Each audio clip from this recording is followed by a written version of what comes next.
பழங்குடி மக்கள், பட்டியலின மக்கள், தலித் மக்கள் அப்படின்னு மேடையில் அலங்காரமாக பேசுவாங்க. ஆனால் அவங்க வீட்டு பெண்கள்லாம் பிராமணராக இருப்பாங்க.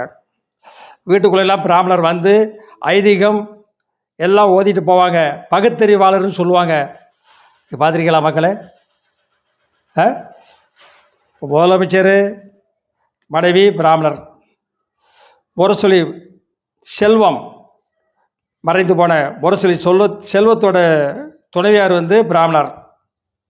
தயாநிதி மாறன் நாடாளுமன்ற உறுப்பினர், அவர் மனைவியும் பிராமணர். இந்த திராவிட கட்சின்னு ஒன்று இருந்துச்சு. இந்த பெரியார் பற்றி பேசிக்கிட்டு இருப்பார்ல ஒரு வீரமணின்னு ஒருத்தர், 95 வயசாச்சு இருக்கார். அவர் கண்டுக்க மாட்டேங்கார். பார்த்தீங்களா? அவர் கண்டுக்கலாம் தெரியாது. நான் பிராமணரை கண்டா பூடலை உருவணும்பாங்க. இப்போ என்ன செய்வீங்க? உங்கள் மேடையில் தான் பேசுவாங்க.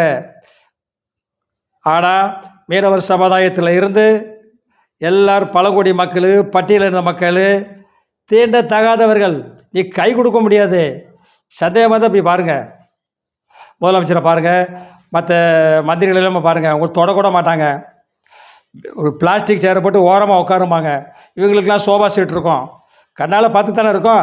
கேட்டால் அடிமை இல்லைம்பாங்க. உள்ளே 2-3 தொகுதி இல்லாமல் போயிடும்ல. அதுக்கு தான் அடுத்த வழியில் வரேன்.